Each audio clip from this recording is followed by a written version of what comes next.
नमस्कार दोस्तों, कैसे हैं? आई होप आप अच्छे होंगे। मैं प्रदीप ऑनलाइन क्लासेस में दोस्तों एक बार फिर आपका स्वागत करता हूं। दोस्तों आज हम लोग पढ़ने वाले हैं क्लास 10th का मैथ। ठीक है, 2 चर वाले रैखिक समीकरण एक चैप्टर है और यहाँ पे कई प्रश्न जो है परीक्षा में देखने को मिलते हैं।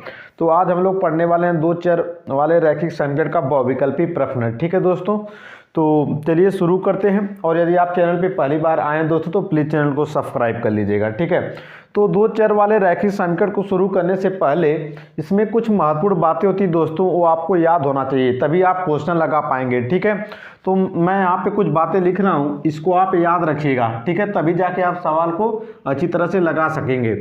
जैसे मान लीजिए यहाँ पे कोई हम समीकरण दे दे दोस्तों, चलिए ठीक है, जैसे ax by यहाँ पे प्लस सी हो। ठीक है, मान लीजिए एक समीकरण ए है, दूसरा है, इसको a1 मानिए, इसको b1 मानिए, इसको c1 कर दीजिए, और दूसरा ax by और दूसरा समीकरण मान लीजिए ये वाला है, तो यहाँ पे 0 है। ठीक है, तो इसको हम a2 मानेंगे, इसको b2 मानेंगे, इसको c2 मानेंगे। तो इस तरह मान लीजिए आपको 2 समीकरण दोस्तों दिया रहेगा। ठीक है, तो आपको यहाँ पे अगर ए आपका जो है x का गुणांक है उसको a1 बोलेंगे और y का जो गुणांक है उसको b1 बोलेंगे, और जो कांस्टेंट मतलब रहेगा जिसमें x y z कुछ भी नहीं रहेगा, मतलब चर नहीं रहेगा, वो केवल गिनती रहेंगी, तो उसको c बोलेंगे दोस्तों। ठीक है, तो इसका होगा जैसे तीन शर्त होती हैं, इन 3 शर्त को आपको याद होना चाहिए। तो हो जाएगा अगर a1 अपान a2, ठीक है, a1 अपान a2, यहाँ पे लिखूँ b1 अपान b2। ठीक है, अगर a1 अपान a2 बराबर नहीं होंगे b1 और b2 को, तो इसका अद्वितीय हल होगा। क्या होगा? अद्वितीय। इस शर्त आपको याद होना चाहिए, अद्वितीय हल होगा। ठीक है, अद्वितीय हल होगा, ये आप याद कर लीजिएगा। ठीक है, और यदि a1 अपान a2, यदि a1 अपान a2 बराबर b1 upon b2 does not equal to c1 upon c2 अगर हो, तो दोस्तों इसको कहेंगे इसके कोई हल नहीं होंगे। ठीक है ना, कोई हल नहीं होंगे। ठीक है, कोई हल नहीं होंगी, मतलब कहीं पे काटेगी ही नहीं। ठीक है, अद्वितीय हल हो गया। और यदि a1 अपान a2 बराबर b1 अपान b2 तो हो, लेकिन b1 अपान b2 के बराबर c1 अपान c2 नहीं होगा दोस्तों, तो इसका कोई हल नहीं होगा। तो 2 पॉइंट ये आपको याद रखना है। तीसरी पॉइंट, यदि a1 अपान a2 बराबर b1 अपान b2 बराबर c1 अपान c2, यानी तीनों बराबर हैं, तो इसके अनेक हल होंगे दोस्तों। इसके कितने हल होंगे? अनेक हल होंगे। ठीक है, और ये संपाती होगी। संपाती मतलब कई बिंदु पर काटेंगी। ठीक है, संपाती होगी। तो ये भी याद रखिएगा, कभी कभी समीकरण ही दे देगा इस तरह, और इस तरह दिया रहेगा समीकरण, और ये दे देगा आपका a1 अपान a2 बराबर b1 अपान b2 बराबर c1 अपान c2, तो पूछेगा कि कैसा होगा, समांतर होगा, संपाती होगी, तो ये कैसा होगा। तो आप याद रखिएगा, अगर अनेक हल हैं तो संपाती होगा। तो ये 3 शर्त अगर दोस्तों आपको याद है तो सारे क्वेश्चन आप लगा लेंगे बहुविकल्पी का जो क्वेश्चन आएगा इस चैप्टर का। ठीक है, तो उम्मीद करता हूँ कि आप जो इसको याद कर लेंगे, और अब हम लोग जो सवाल लगाएंगे इन्हीं तीनों जो है शर्त पे, तीनों बात पे ही सवाल हमारे सारे लगेंगे। तो ये आपको याद रखना। इस तरह आपको 2 समीकरण दिया रहेगा, तो आपको a1 और a2 a1 a2 और c1, और इसी तरह a1 a2 c1, और फिर उसके बाद a2 b2 c2 सबका मान पता कर लेना है, फिर इस तरह रख के चेक करना है, जो कंडीशन होगा वही सवाल लग जाएगा आपका। ठीक है, तो उम्मीद करता हूँ इसको आप नोट कर लिए होंगे। और आपके लिए पहला सवाल, ठीक है, पहला सवाल हम यहाँ पे लिखते हैं और इसको मिटा देते हैं। देखिए पहला सवाल क्या पूछा है। ठीक है दोस्तों, यहाँ पे मैं लिख रहा हूँ, प्रीवियस ईयर के क्वेश्चन है। तो यहाँ पे दिया है कि रैखिक समीकरण युग में, पहला क्वेश्चन है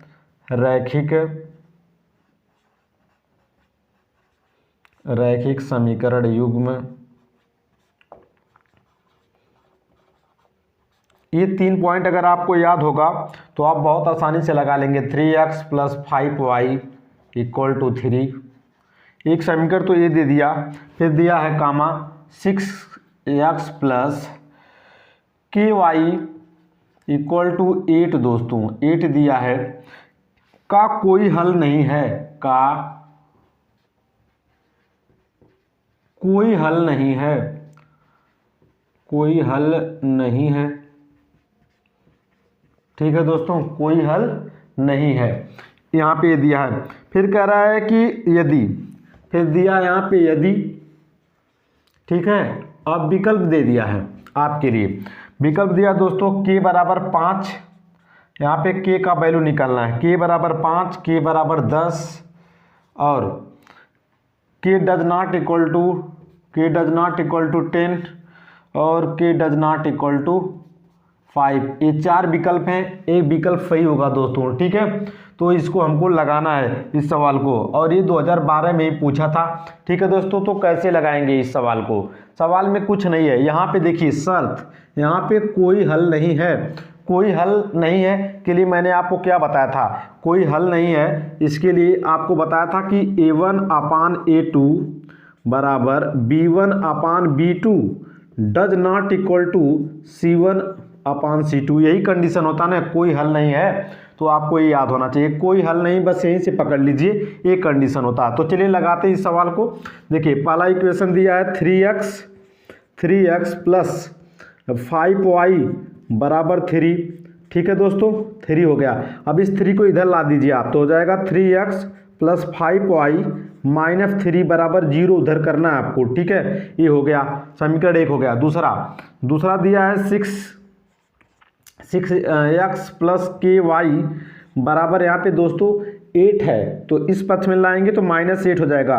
हमको जल्दी से सॉल्व करना है क्योंकि वो विकल्पी है, तो ये हो गया। ठीक है दोस्तों, अब करना कुछ नहीं है। आप ये देख रहे हैं f का गुणांक जो है A1 हो जाएगा और ये y का गुणांक है A B1 हो जाएगा और ये C1 हो गया।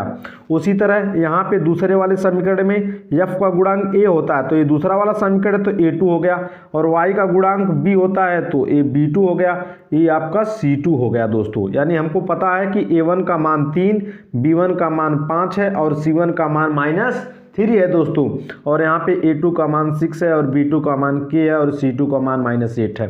तो चलिए ये इस कंडीशन में रखेंगे। ठीक है, इसमें तो मतलब कोई हल नहीं है, तो ए वाला फर्क है, इसी में रखिए। A1 का मान देखिए कितना है, 3 है, तो यहाँ पे लिख दिए 3 बटे A2 का मान देखिए कितना है, 6 है, तो 6 रख दीजिए बराबर। ठीक है, बराबर है B1 कहाँ है, 5 है, तो यहाँ पे हुआ 5 बटे, और B2 कितना है, K है। ठीक है ना, फिर आगे बराबर ऐसे काट देंगे। उसके बाद C1 कितना भाई, -3 है, साइन लिखेंगे। ठीक है, -3 हो गया, और आपका C2 कितना है, -8 है। तो हमको K का वैल्यू निकालना है दोस्तों।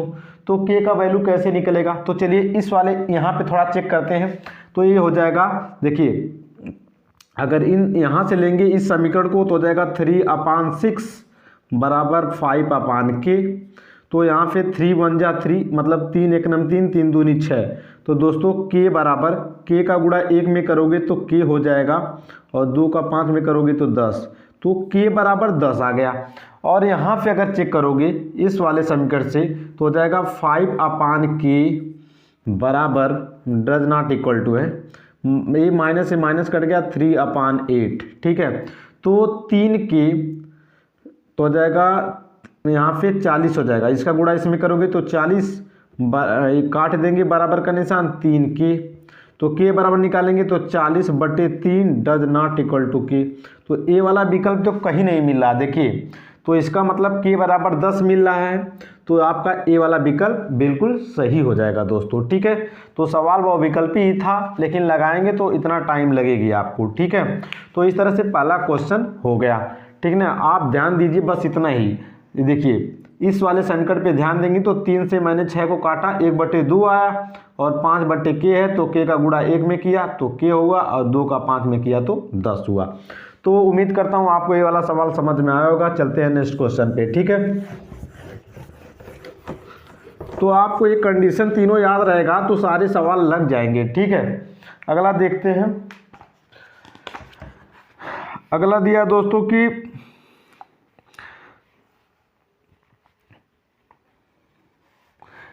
युगपत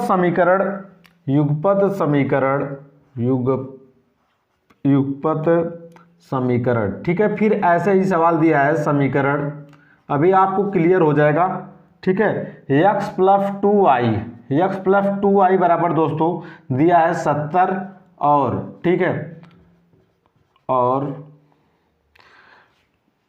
x प्लस टू वाई बराबर 70 और 2x प्लस लैम्डा, ये लैम्डा है यहाँ पे जो आपका कुछ भी दे सकता है, लैम्डा वाई बराबर 35, ठीक है, 35 दिया है, का कोई हल नहीं है। फिर वही कंडीशन, का कोई हल नहीं है, कोई हल नहीं है, कोई हल नहीं है दोस्तों, इसका कंडीशन दे दिया है, कोई हल नहीं है, तो लैम्डा का मान होगा, तो लैम्डा का मान होगा, लैम्डा की जगह पे के एम कुछ भी दे सकता है, का मान होगा दोस्तों, ठीक है, मान होगा। बहुत वैकल्पिक क्वेश्चन है और ये क्वेश्चन जो आपका 2023 में ही पूछा था दोस्तों। तो विकल्प दिया इसका पहला 1/4 है, ठीक है, दूसरा विकल्प है 1/2 है और तीसरा है 2, ठीक है दोस्तों, और चौथा विकल्प 4 है। इसमें से एक विकल्प आपका सही है, मान लीजिए ए बी हो गया, ए आपका सी हो गया, डी। दोस्तों इन सारे क्वेश्चन को लगाइए, मैं उम्मीद करता हूं कि सारे क्वेश्चन अगर लगा लेंगे तो बोर्ड में जरूर आपके जो है ये क्वेश्चन मिल जाएंगे, ठीक है। तो जरूर क्वेश्चन ये लगा के ही जाइएगा। तो ये सवाल है दोस्तों कि युगपत समीकरण, एक समीकरण यहाँ पे दिया, एक समीकरण यहाँ पे, का कोई हल नहीं है, तो लैम्डा का मान बताइए दोस्तों, यही है। तो हम कुछ नहीं करेंगे, यहाँ पे हम पहला समीकरण देखेंगे, x प्लस 2y बराबर 70, तो इसको इधर लाइए, -70 कर दीजिए, ठीक है, ये हमारा हो गया 0। तो इसका मतलब ये जो f का गुणांक है दोस्तों, कुछ नहीं, f का गुणांक तो 1 है, याद रखिएगा। अगर x या y का जो गुणांक लेंगे ना, गुणांक मतलब जो अचर संख्या का गुणा होता है चर में, वो गुणांक होता है। यहाँ पे y का गुणांक 2 है और ये -70 c का वैल्यू है, ये कांस्टेंट है। तो आप जानते हैं कि पहला वाला जब आप ax by से तुलना करिए, ax by प्लस c से तुलना करेंगे ना, तो a का वैल्यू जो होता है 1 आएगा और b का वैल्यू 2 आएगा और c का वैल्यू -70 आ जाएगा। तो आपको बस इतना याद रखना है दोस्तों, ये हमारा a है, f का गुणांक का मतलब a हो गया और ये b है, मतलब आपको ये जो है अचर वाली संख्या लेना है, गिनती वाली। यहाँ पे a का वैल्यू 1 हो गया, यहाँ पे b का वैल्यू 2 हो गया और यहाँ पे लिख देना c जो कांस्टेंट टर्म है, और यहाँ पे लगाओ 1 1 1 क्योंकि पहला समीकरण है। तो अब हमको मिल गया कि a1 का मान दोस्तों 1 हो गया और b1 का मान 2 हो गया और c1 का मान -70 हो गया। ये चीज़ें हमको समीकरण 1 से मिल गई। अब समीकरण 2 से लिखिए, यहाँ पे देखिए 2x प्लस लैम्डा वाई -35 कर दीजिए, उसको इधर ला दीजिएगा, ठीक है, हमेशा यही करिएगा। तो अब होगा क्या, अब आप जान रहे हैं f का गुणांक 2 है, इस y का गुणांक लैम्डा है और ये तो अचर है आपका, कांस्टेंट है। तो इसका मतलब a होगा, ये b होगा और ये c होगा, ठीक है। लेकिन ये समीकरण 2 है तो यहाँ पे 2 2 2 लगा दीजिएगा। तो इस तरह से हमको a2 बराबर दोस्तों 2 मिल गया, b2 बराबर लैम्डा मिल गया और c2 बराबर मिल गया -35, ठीक है दोस्तों, ये हमको मिल गया। अब आपको करना क्या है, अब कोई हल नहीं है, यहाँ पे कोई हल नहीं है, तो आपको याद होना चाहिए कंडीशन क्या बताया था, कोई हल नहीं, a1/a2 बराबर b1/b2 does not equal to c1/c2, यही तो कंडीशन बताया था, ये आपको याद होना चाहिए दोस्तों। अब आप a1 का मान रखिए, a2 का मान रखिए, a1 का मान 1 है, ठीक है, a2 का मान रखिए 2 बराबर b1 का मान कितना है भाई, b1 का मान 2 है और b2 का मान कितना है, b2 का मान लैम्डा है। देखिए b2 का मान लैम्डा है, इसको लैम्डा कहते हैं। Does not equal to c1 का मान कितना है, -70 और यहाँ पे c2 का मान -35 है। तो इधर तो हमको जाना ही नहीं, हमको लैम्डा का मान निकालना है, तो इधर ही जो बराबर समीकरण इसी को ले लीजिएगा, ठीक है। तो चलिए अब यहाँ पे इन दोनों समीकरण को लीजिए, तो हो जाएगा 1/2 बराबर 2/लैम्डा, लैम्डा का इसमें 1 में गुणा करेंगे तो लैम्डा आएगा और 2 का 2 में गुणा कर देंगे तो 4 आ जाएगा। इस तरह लैम्डा का मान 4 आ गया। क्या कोई विकल्प में है क्या, हाँ डी वाला है, तो आपका डी का जो आपका एकदम करेक्ट हो जाएगा दोस्तों। तो चलते हैं नेक्स्ट क्वेश्चन पे, ठीक है, इसको मिटा देते हैं। उम्मीद करता हूँ आपको समझ में आ गया होगा।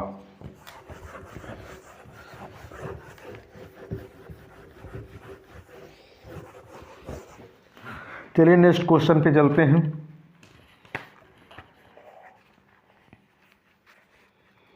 क्या है दोस्तों, यदि रैखिक समीकरण, अगला तीसरा क्वेश्चन है कि यदि रैखिक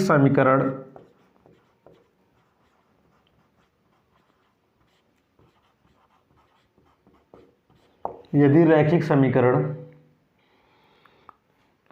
युग्म 2x प्लस 3y, ठीक है दोस्तों, पहला समीकरण दे दिया है 2x प्लस 3y बराबर आपकी 5 दिया है, और 4x प्लस ky बराबर 10 है। कितना है? 10 है। कि अपरिमित रूप से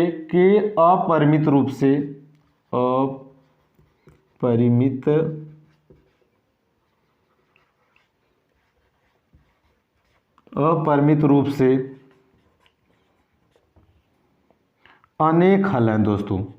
इस बार दे दिया है कि अनेक हल हैं, तो k का मान बताओ।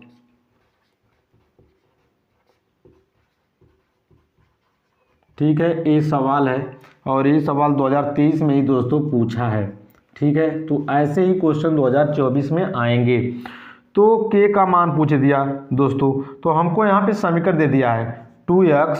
चलिए विकल्प हम लिख देते हैं, यहाँ पे विकल्प भी दिया है। तो मान लीजिए a वाला विकल्प इसका दिया है 1/2, और b वाला दोस्तों विकल्प है इसका 1, और c वाला विकल्प है 3, और d वाला विकल्प है इसका जो है 6 दोस्तों। ठीक है, तो इस सवाल को लगाना है तो हमको कुछ नहीं करेंगे, दोनों समीकरण लिखेंगे 2x प्लस 3y माइनस 5 कर दीजिए इक्वल टू 0। इस प्लस 5 को इधर ला दिया, -5 हो गया, साइन चेंज हो गया। तो इस तरह से हमारा यहाँ पे a रखिए, क्योंकि f का गुणांक ये जो संख्या होगी ये a का मान होता है, और y का गुणांक जो है वो b का होगा, और ये तो c होगा ही। तो यहाँ पे 1 लगाइए, 1 लगाइए, 1 लगाइए। अब यहाँ पे a का वैल्यू 2 हो गया, b1 का वैल्यू 3 हो गया, और c1 का वैल्यू -5 हो गया। ये तो आपको आता ही होगा।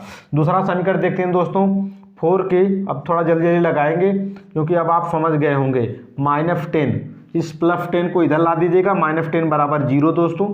अब ये आपका हो गया a, k का गुणांक ये हो गया। ठीक है दोस्तों, 4k प्लस ky है, सॉरी यहाँ पे x है। ठीक है ना, यहाँ पे समीकरण में 4x है। ठीक, तो यहाँ पे हम x लिख दे रहे हैं, क्योंकि f का गुणांक 4 है, तो ये हो गया a b हो गया, a c हो गया। क्योंकि दूसरा समीकरण है तो साथ में 2 लिख दीजिए। ठीक है, यहाँ से a2 का मान 4 निकाल लीजिएगा, b2 का मान k, और c2 का मान -10।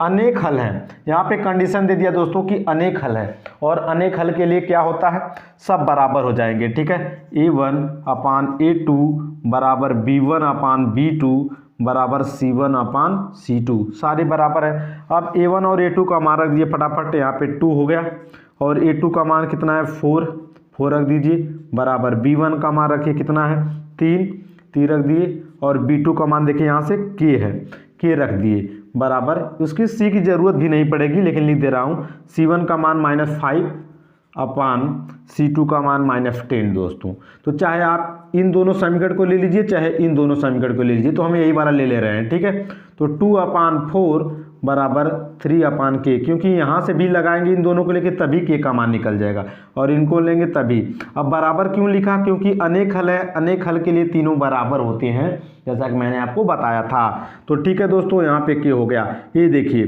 2 × 2, 2 दूनी 4, तो 1/2 बराबर 3/k। तो क्रॉस मल्टीप्लाई करिए, तो k का गुणा 1 में करेंगे तो k, और यहाँ पे 2 3 जा 6, यानी k का वैल्यू 6 आ गया दोस्तों। तो देखिए आपका डी वाला एकदम सही है। तो इस तरह से ये भी क्वेश्चन लग गया है। ठीक है, उम्मीद करता हूँ आप ऐसे क्वेश्चन को जरूर लगा के आएंगे परीक्षा में। इसको मिटा देते हैं, नेक्स्ट पे चलते हैं। अगला क्वेश्चन है, ठीक है, एक अद्वितीय हल वाला लगा लेते हैं दोस्तों। कह रहा है कि यम के किस मान के लिए इस बार यम का मान पूछ रहा है। कुछ भी हो सकता है दोस्तों, के, एम, लैम्डा, ठीक है ना, कुछ भी दे सकता है। मान के लिए समीकरण युग्म रूल्स यही है, ठीक है। अब आएंगे सवाल, तो एक केवल अंक डिजिट को चेंज किया रहेगा, लेकिन सवाल में कोई परिवर्तन नहीं होगा, कंडीशन यही दिया होगा। युग्म x माइनस 2i बराबर 3, ठीक है, तथा 3x my बराबर 1, my बराबर एक अद्वितीय हल है। एक कंडीशन दे दिया है अद्वितीय हल, अद्वितीय हल है, अद्वितीय हल है। अब विकल्प दिया है कि m बराबर -6 और दूसरा विकल्प है m बराबर 0 और तीसरा विकल्प दिया है m does not equal to -6 और डी वाला विकल्प है दोस्तों m does not equal to 0, ठीक है। ये कंडीशन है और ये भी सवाल 2023 में ही पूछा है दोस्तों। तो चलिए लगाते हैं। अद्वितीय हल के लिए कंडीशन क्या बताया था, a1 upon a2 does not equal to b1 upon b2, ये कंडीशन होता है। समीकरण क्या दिया, x माइनस 2i, अब बराबर तीनों साइड इधर लाइए, -3 हो जाएगा बराबर 0। तो हमारा यहाँ से a1, यहाँ पे f का गुणांक कुछ भी नहीं है तो 1 ले लीजिए, और यहाँ पे b हो गया और यहाँ पे c हो गया। a1 लगाइए, a1 1 1 क्योंकि पहला समीकरण है, तो हम a1 का मान 1 लेंगे, b1 का मान -2 लेंगे और c1 का मान -3 लेंगे, ठीक है। और दूसरा समीकरण क्या है, 3x प्लस my बराबर 1 है, उसको इधर लाइए, -1 बराबर 0। तो ठीक है दोस्तों, तो यहाँ पे हो जाएगा a2, मतलब f का गुणांक जो रहेगा वो ये रहता है। तो यहाँ पे अब दूसरा समीकरण ले रहे हैं, तो यहाँ पे b लगा, यहाँ पे c, 2 लगा दीजिए क्योंकि दूसरे समीकरण के लिए, ठीक है। तो a2 का मान 3 है, b2 का मान m है और c2 का मान -1 है। तो इस सवाल में रखते हैं a1 अपान a2, तो a1 का मान 1 है तो यहाँ पर रख दीजिए 1 बटे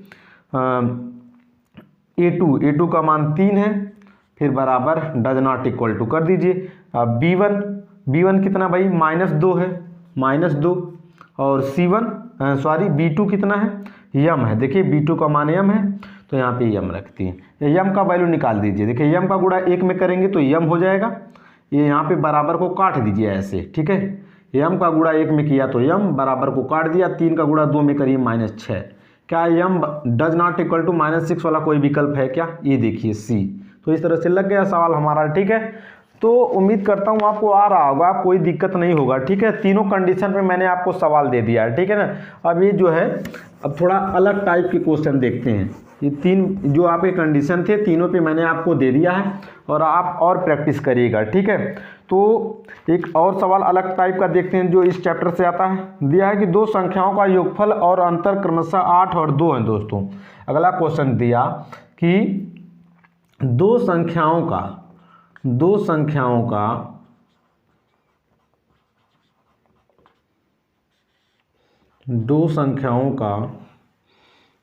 योगफल और अंतर, योगफल दे दिया है और अंतर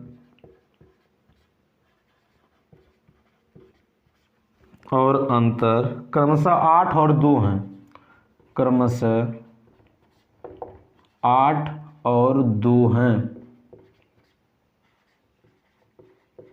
तो वह संख्याएं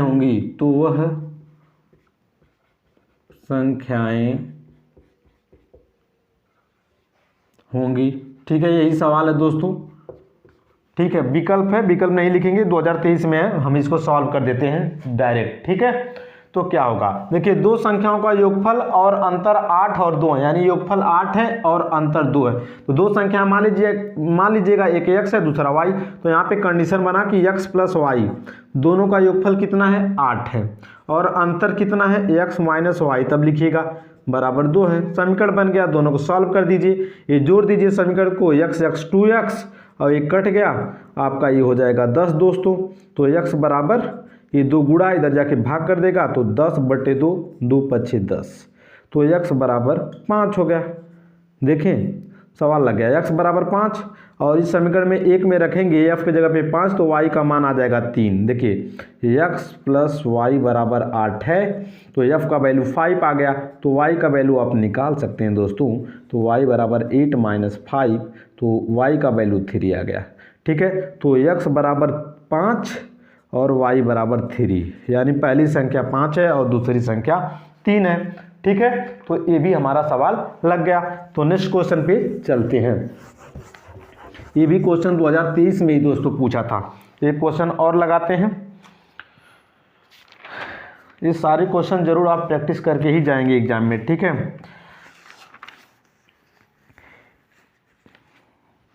देखिए 2023 में एक सवाल और पूछा था, कह रहा है कि 3x प्लस 2y बराबर दोस्तों 6 और तथा y बराबर 0 है। y बराबर 0 का हल होगा, का हल होगा।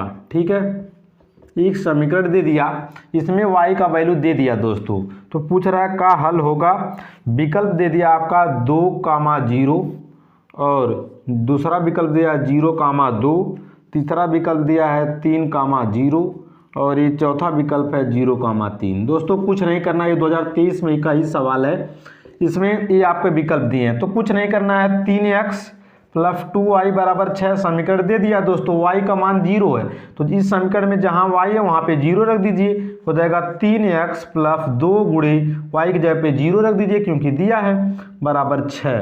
तो यहाँ पे हो जाएगा 3x, ये 2 का गुणा 0 में करेंगे तो 0 हो जाएगा, यानी खत्म हो गया, इसको छोड़ दीजिए, बराबर 6। तो x बराबर 6/3 हो जाएगा, ये 3 जाके भाग कर देगा, 3 दूनी 6, तो f का वैल्यू 2 हो गया। ठीक है, तो कोई कोऑर्डिनेट कैसे लिखते हैं, पहले x का मान लिखते हैं फिर y का। तो देखिए f का मान 2 है और y का मान दिया है 0, तो 2, 0 जो विकल्प आपका होगा वही सही है, तो पहला वाला आपका सही है दोस्तों। ठीक है, तो इस तरह से ये भी सवाल हमारा लग गया है।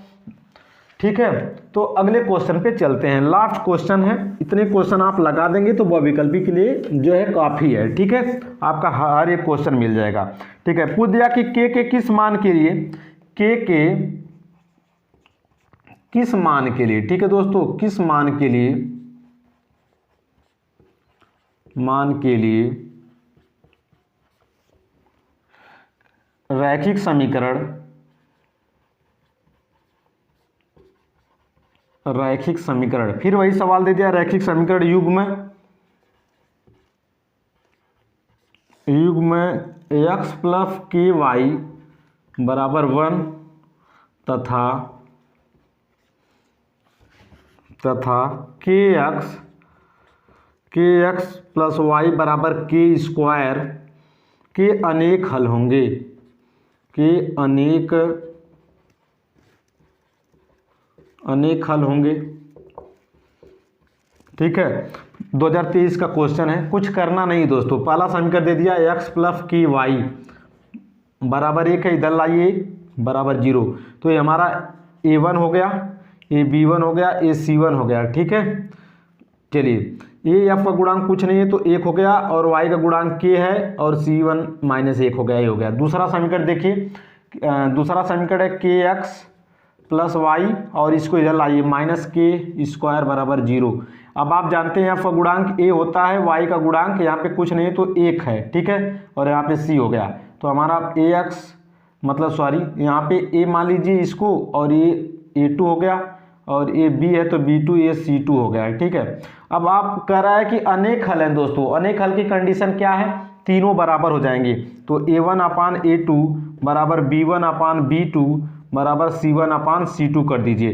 ठीक है, तो a1 का मान कितना है भाई, a1 का मान 1 है, रख दीजिए, और a2 का मान कितना है, k है, रख दीजिए, बराबर b1 का मान कितना है, k है, और b2 का मान कितना, यहाँ से देखिए 1 है। ठीक है, आपको कुछ नहीं करना है, और यहाँ पे c1 का मान रखिए, c1 का मान -1 है और c2 का मान यहाँ पे -k² है। ठीक है, यहाँ पे माइनस के स्क्वायर। आपको यही समीकरण लेना है पहला दूसरा, ठीक है, कोई दिक्कत नहीं, इसकी ज़रूरत नहीं है। तो यहाँ पे k का गुणा k में करेंगे तो k का स्क्वायर हो जाएगा, और 1 का गुणा 1 में करेंगे तो 1 हो जाएगा। अब हम 1 का स्क्वायर तो कर सकते हैं अपने से ना, तो स्क्वायर से स्क्वायर कट गया तो k बराबर 1 आ गया दोस्तों। कितना आ गया?